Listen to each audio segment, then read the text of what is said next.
वक्त खबर बिहार के बेतिया से है, जहां इंजीनियर्स डे पर नव प्रवर्तन की उड़ान चंपारण ग्रुप ऑफ इंस्टीट्यूशन में शानदार कार्यक्रम का आयोजन किया गया है। भारत रत्न विश्वेश्वरैया की जयंती पर चंपारण कॉलेज में नवाचारों की गूंज उठी है।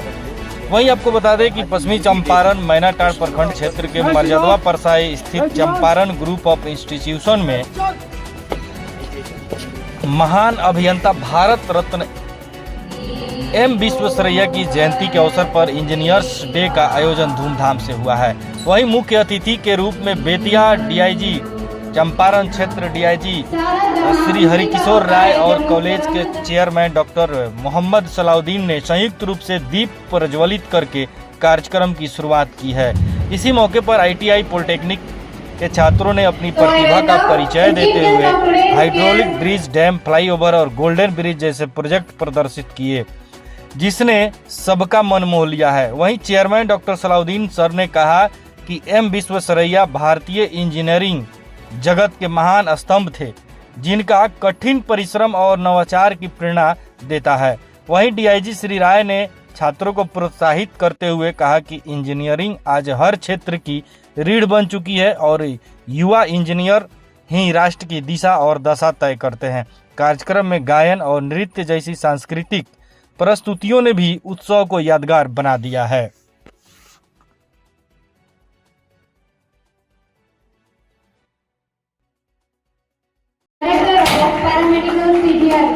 मैं मौजूद चंपारण ग्रुप ऑफ इंस्टीट्यूशन के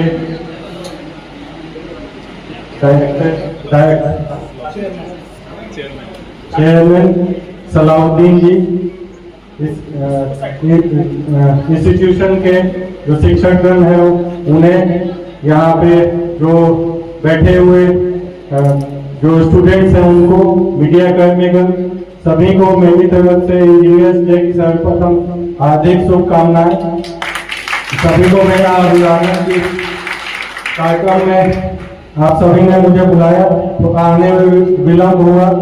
मुख्य रूप से हम लोग से इच्छा हुई कि आना चाहिए। यहाँ आकर के देख करके यह लगा कि यहाँ पे इस कॉलेज या अन्य कॉलेज, किसी प्रकार के भी कॉलेज की नितांत आवश्यकता है। हम बेतिया से अभी आए हैं तो बेतिया से दूरी लगभग 50 किलोमीटर के आसपास है और इतनी दूरी पर हमको लगता है कि आसपास के इलाके में कॉलेजेस की काफी कमी है और यहाँ पे कॉलेज की आवश्यकता भी है। तो एक नया ये कैंपस डेवलप हो गया है, उसके लिए हम शुभकामना देना चाहेंगे। जो इसके जो इंस्टीट्यूशन के जो डायरेक्टर हैं और चेयरमैन हैं उनको शुभकामना देना चाहूँगा कि जो इंस्टीट्यूशन है वो जल्दी से जल्दी डेवलप हो और इसके माध्यम से हमारे जो इस डिस्ट्रिक्ट के या डिस्ट्रिक्ट के बाहर के भी जो भी लोग हैं इनसे लाभान्वित हो सके। मैं हमेशा से ही किसी भी प्लेटफॉर्म पे जाता हूँ तो ये बात हमेशा बोलता हूँ कि ग्रेजुएशन लेवल तक की शिक्षा अति आवश्यक है। किसी को भी प्रयास करना चाहिए कि ग्रेजुएशन लेवल तक की शिक्षा अवश्य हासिल कर ले। जो हमारी सरकार है या हमारा संविधान है, संविधान के तहत ये हम लोग सोशलिज्म का एक प्रिंसिपल लेके चले हैं और उसी प्रिंसिपल के तहत किसी भी सरकार का ये ध्येय रहता है कि हमारे जो नागरिक हैं उन्हें शिक्षा हासिल हो। उसी को लेकर के राइट टू एजुकेशन एक्ट भी आया, जिसके तहत शिक्षा सभी को देना सरकार का दायित्व और जो प्राइवेट इंस्टीट्यूशन है उनको भी दायित्व इसकी दी गई है। लेकिन फिर भी जो सरकार की संस्थाएं हैं, संस्थाओं का जो पहुंच है वो आबादी के लिहाज से अगर देखा जाए तो लिमिटेड है। हर जगह पहुंचना सरकार के लिए भी अभी आजादी के लगभग 65-70 साल बीत जाने के बाद भी अभी संभव नहीं हो पाता है। तो प्राइवेट इंस्टीट्यूशन के माध्यम से एक तरह से जो गैप्स होते हैं उसको फिल करने का मौका मिलता है। प्राइवेट इंस्टीट्यूशन के माध्यम से जो शिक्षा जिस क्षेत्र में सरकार नहीं पहुंच पा रही है तो प्राइवेट इंस्टीट्यूशन के माध्यम से हम लोग पहुंच सकते हैं। शिक्षा को लेकर के मैं हमेशा किसी भी मंच पे जाता हूं तो हमेशा बोलता हूं, शिक्षा और स्वास्थ्य खास करके किसी भी सरकार के लिए दो जो सेक्टर है उस पर हमेशा ध्यान रहना चाहिए और रहता भी है, क्योंकि ये दो सेक्टर है, उस पर ध्यान देने से ही हम लोग के देश का भविष्य आगे बढ़ता है। अगर हमारे नागरिक स्वस्थ हैं तो ही किसी प्रकार का भी जो हमारा पॉपुलेशन है, पॉपुलेशन को लेकर के लोग बोलते हैं कि हमारा पॉपुलेशन सबसे ज्यादा है, और आज के दिन में जो पॉपुलेशन है हम लोग चाइना को भी पीछे छोड़ करके आगे बढ़ गए। तो पॉपुलेशन हमारा जो है वो बर्डन नहीं होकर के गुण अगर होगा तभी होगा जब हम उस पॉपुलेशन को हम अच्छे से रखेंगे, स्वस्थ रहेगा। स्वस्थ रहने के साथ उस पर स्किल्स होना चाहिए, स्किल्स उसके पास होना चाहिए, शिक्षा उसके पास होनी चाहिए। दूसरे पे वो पॉपुलेशन डिपेंडेंट नहीं है। शिक्षा हासिल करेगा तो डिपेंडेंट नहीं रहेगा, शिक्षा हासिल नहीं करेगा तो डिपेंडेंट रहेगा। तो वो हमारा जो आबादी है या पॉपुलेशन है वो हमारे लिए पॉजिटिव वे में तभी काम करेगा जब वो पॉपुलेशन को हम लोग प्रॉपरली ट्रेन करें, पॉपुलेशन को प्रॉपर शिक्षा दिलवाएं। शिक्षा में भी ग्रेजुएशन लेवल की शिक्षा मैं इसलिए बोलता हूँ क्योंकि इंटरमीडिएट लेवल शिक्षा तक हम लोग का जो एज होता है, एज प्रोफाइल बहुत कम होता है। उस समय अमूमन इंटरमीडिएट लेवल पे हम लोग 15-16 साल की एज ग्रुप में रहते हैं, तो 15-16 साल के बाद ही मेनली अगर किसी का पर्सनालिटी जो होता है वो सेप अप होता है। पर्सनालिटी का डेवलपमेंट जो होता है वो जनरली 14-15 साल की एज के बाद ही डेवलप होता है पूरी तरह से। उस समय आदमी को समझ भी कम होती है। तो ग्रेजुएशन जो व्यक्ति हासिल करता है तो एक तरह से उसकी पर्सनालिटी जो एक बेसिक लेवल तक डेवलपमेंट होना है वो डेवलपमेंट उसमें हो जाता है अगर ग्रेजुएशन लेवल तक की शिक्षा वो हासिल करता है। तो क्या कहिएगा? जो भी पार्टिसिपेंट्स आप available engineer day sir MS के जन्म दिवस पर मनाया जाता है। पहले वो इंडियन थे जिनको इंजीनियर्स का दर्जा मिला, वो राष्ट्र के इंजीनियर थे, उनकी बनाई हुई चीज़ें आज भी उसी तरह से है जैसे पहले थे। इसी के उपलक्ष्य में मनाया जाता है। हमारे यहाँ भी ये फर्स्ट बार ऐसा मनाया गया है क्योंकि ये पॉलिटेक्निक कॉलेज है और पॉलिटेक्निक कॉलेज के अंदर में इंजीनियर्स बनाए जाते हैं। तो इनको बनाने के लिए ज़रूरी है कि ये इंस्पायर किन से हों, इनकी सोर्सेज क्या हो।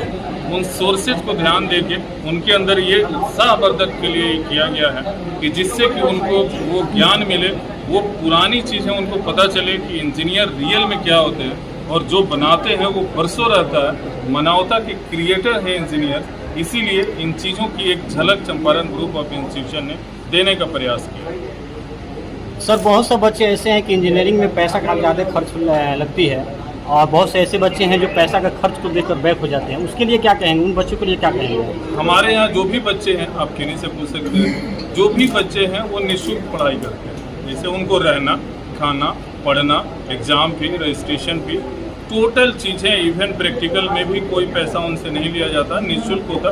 ये स्टूडेंट क्रेडिट कार्ड के माध्यम से इनका एडमिशन होता है। उनकी प्लेसमेंट होगी आफ्टर क्वालिफिकेशन, और प्लेसमेंट होने के बाद 82 इंस्टॉलमेंट में गवर्नमेंट को वो पैसा दे भी सकते हैं। ये उनके ऊपर। ये जनरली बच्चे के लिए है या किसी के लिए?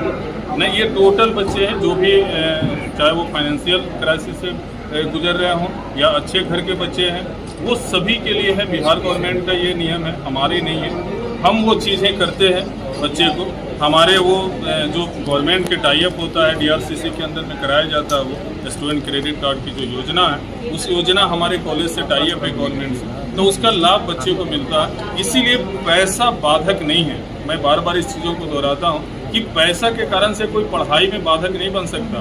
कहने के लिए कोई कुछ भी कहे, लेकिन गवर्नमेंट आपको दे रही है और उसको आपको आफ्टर जॉब आपको देना है पैसा, तो हम उस लेवल को क्यों नहीं पढ़ाएं, उस लायक क्यों नहीं बनाएं कि बनने के बाद उनको वो पैसा देने में किसी भी तरह की कठिनाई नहीं है। तो हम उसके तैयारी के लिए आज भी जो प्रोग्राम है, हमारा उत्साह एक बच्चे को देने का यही उद्देश्य है कि बच्चे उस लेवल के तैयार हों, उनके अंदर वो सारी स्किल है जो एक रियल इंजीनियर के अंदर में होता है। सुदूर गांव और इलाके में रहने के बावजूद भी शिक्षा के क्षेत्र में एक वरदान साबित हो रहा है चंपारण ग्रुप ऑफ इंस्टीट्यूट। इसको सर किस तरह देखते हैं? देखिए, ये वरदान साबित आप सभी समाज के द्वारा होता है। मैं भी समाज का एक हिस्सा हूँ और ये सभी लोगों का कर्तव्य बनता है और सभी लोग इसमें योगदान देते हैं, जिसके माध्यम से ये होता है। सुदूर क्षेत्र है ये, यहाँ पे एजुकेशन की संस्थाएं नहीं थी जो लड़कियों के लिए स्पेशली एक सिंपल बीए करने के लिए, पॉलिटेक्निक तो दूर की बात है, एक ग्रेजुएशन करने के लिए हम जेके कॉलेज, टीपी वर्मा कॉलेज और रक्सौल जाना पड़ता था, जो रियलिटी है। इसको मैं और आप इसको झुटला नहीं सकते। इस चीज़ों को दूर करने का काम चंपारण ग्रुप ऑफ इंस्टीट्यूशन ने किया है। अब चंपारण ग्रुप ऑफ इंस्टीट्यूशन मैं नहीं हूँ, आप भी हैं, उसका एक बटा मैं भी हूँ, सभी समाज की चीज़ें हैं, इसीलिए ये वरदान साबित है। इसमें क्या क्या तैयारियां होती सर, हैं? चंपारण ग्रुप ऑफ इंस्टीट्यूट में जो बच्चे अभी पढ़ रहे हैं या जो बच्चे पढ़ना चाहते हैं या जो इंजीनियरिंग का शौक है कि हम पढ़ना चाहते हैं लेकिन उनके पास फाइनेंशियल क्राइसिस है, लेकिन उन सारे बच्चों को आप क्या संदेश दीजिएगा आज के दिन? मैं उन सभी बच्चों को ये संदेश देगा हूँ कि पढ़ाई में पैसा बाधक नहीं। जो भी चंपारण के बच्चे हैं, थोड़ी पढ़े लिखे मैट्रिक के लेवल से हमारी क्लासेज जैसे पॉलिटेक्निक स्टार्ट होती है, 10+2 पे जीएनएम की पढ़ाई होती है, एएनएम की नर्सिंग की कॉलेजेज होती है, ग्रेजुएशन 10+2 पे होती है। मैं वो उतनी एलिजिबल है वो कि समझ सकें सच्चाई क्या है, झूठ क्या है और सच क्या है। मैं सभी से ये चंपारण वासी से आग्रह करूंगा कि जो भी आप पढ़ाई करते हैं, मैं ये नहीं कहता हूँ कि आप चंपारण ग्रुप ऑफ इंस्टीट्यूशन से करें, जहाँ आपकी इच्छा आप वहाँ करें, लेकिन चंपारण से पढ़ें, क्योंकि चंपारण में आप पढ़ेंगे तो चंपारण का विकास होगा। अगर आप जाके एमपी पढ़ाई करते हैं किसी के चक्कर में, वो सही नहीं होगा, समाज के लिए नहीं होगा। मेरा सभी से ये संदेह है कि आप जब भी पढ़ाई करें चंपारण से करें।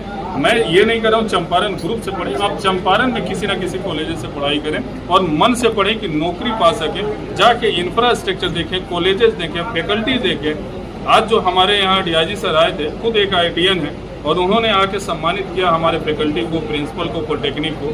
ये गर्व की बात है। उस लेवल के हमारे यहाँ फैकल्टी हैं जो साउथ से भी आए हैं, चंपारण के भी हैं और दूसरे डिस्ट्रिक्ट से भी हम लोगों ने लाया है, और वो लोग कड़ी मेहनत करके आज जो चीज़ें देख रहे हैं, ये सभी चीज़ों में हमारे टीचर लोगों का पूरी योगदान है कि एक बालक को, एक लड़का को इतना स्किल कर दिए कि उन्होंने इतने अच्छे जो आज MS सर का जन्मदिन है, जो इंजीनियर्स डे है, उसको इन्होंने बनाया है। ये सभी चीज़ें ये टीचर्स की देन है कि टीचर ने इस तरह से बच्चे के अंदर स्किल पैदा किया कि आज ये सभी सफल हुआ। Thank you.